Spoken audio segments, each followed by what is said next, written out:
आज उद्धव जी कहते हैं कि ये दुर्भाग्य है मनुष्य का, सब मनुष्य का दुर्भाग्य है कि जब तक कोई चीज हमारे पास नहीं होती तभी तक हमें उसकी कीमत समझ में आती है। वो चीज सामने आ जाए तो करोड़ों की चीज कौड़ी की मालूम पड़ती है। मिल जाए तो करोड़ों की कौड़ी हो जाती है और ना मिले तो कौड़ी की चीज भी करोड़ों की मालूम पड़ती है। जब तक चंद्रमा समुद्र में था तो मछलियां सोचती थी कि समुद्र भी हमारे जैसा कोई जीव है, जैसे हम है वैसे ये प्राणी है कोई। जब समुद्र से निकलकर चंद्रमा आकाश में चला गया तब पता चला अरे चंद्रमा में तो अमृत है, उससे अमृत जड़ता है। ओहो, काश हम भी चाट लेते तो हम भी अमर हो जाते। लेकिन जब तक साथ में थे तब तक कभी चाटा नहीं, कभी उसके विषय में सोचा तक नहीं।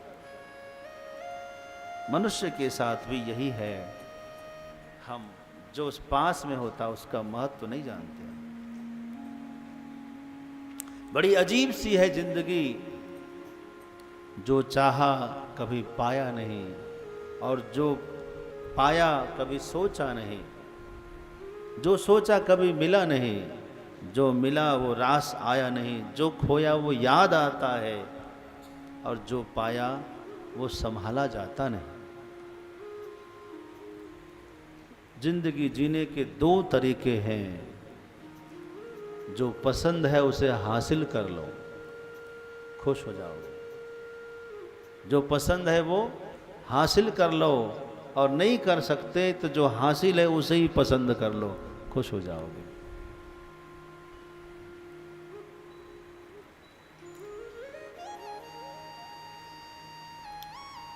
भगवान का स्वभाव कितना सुंदर है। उद्धव जी कहते हैं, अहो बकीयम स्तनकालकूटम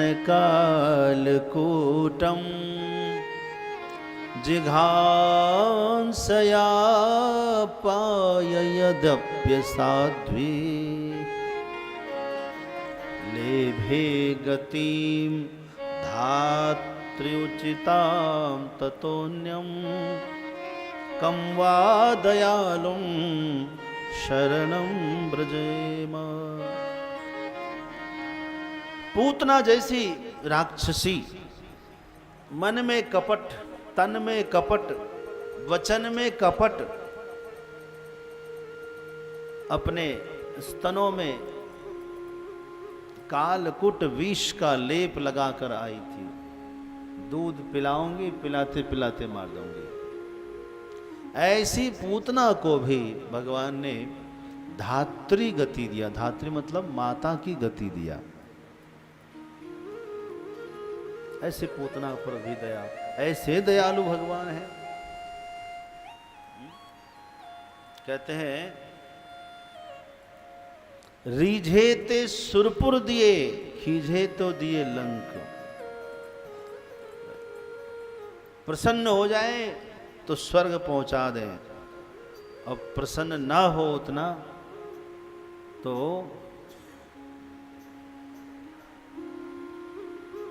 लंका जैसे राज का राजा बना देते हैं विभीषण को। इसलिए दोनों हाथों में लड्डू है, चाहे रीझ कर भजिए चाहे खींच कर भजिए, भजिए जरूर, भगवान को याद करिए। कोई ना कोई रिश्ता निकाल लीजिए भगवान के साथ, समझ गए ना? रिश्ता भगवान के साथ अपनापन हो जाए, हमारा जुड़ाव हो जाए, लगाव हो जाए, इसी बहाने चर्चा हो जाती है। और खाली रिश्ता बनाने से भी काम चल जाएगा ये भी मत सोचना। भगवान के जितने परिवार के लोग थे, बहुत रिश्तेदार थे, लेकिन रिश्ता बनाने से कहीं ये गलती ना हो जाए कि भगवत बुद्धि समाप्त हो जाए और खाली भैया चाचा ताऊ लड्डू गोपाल को लेते हैं लोग आजकल। आप देखे होंगे, लड्डू गोपाल को अपना बेटा बना लिया। आहा गोपाल आइसक्रीम खाओगे,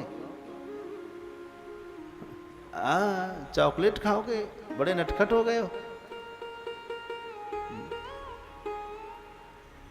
उसको बिठाए साथ में, अच्छा पिक्चर देखोगे, नेटफ्लिक्स पर पिक्चर दिखा रहे हैं,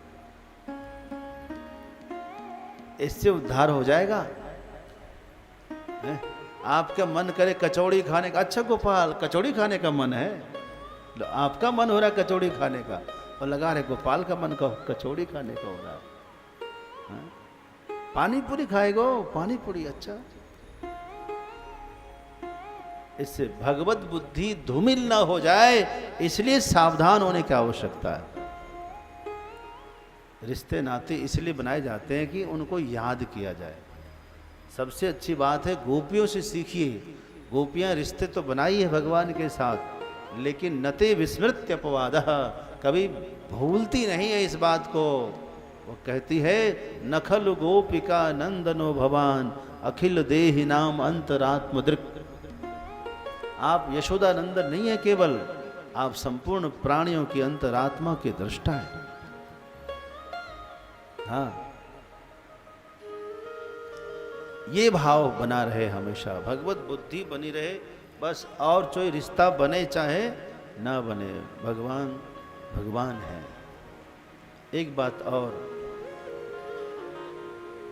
एक सरल तरीका है, क्योंकि भगवान तो अखिल ब्रह्मांड नायक हैं, राजाधिराज हैं।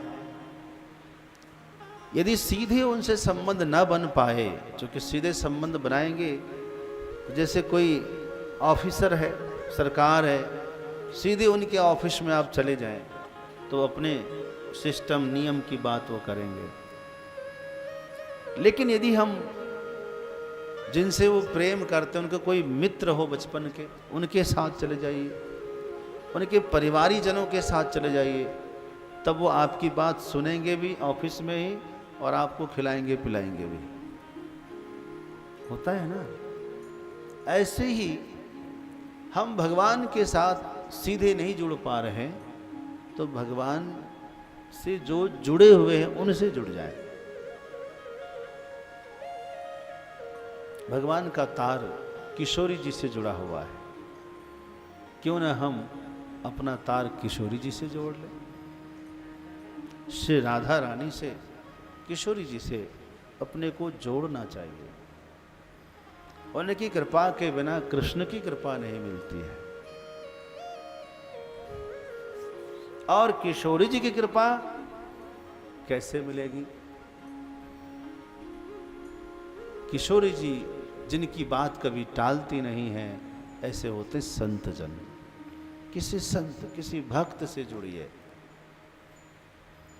जिनकी बात कभी किशोरी जी नहीं टालती है, और किशोरी जी की बात श्री कृष्ण कभी नहीं टालते।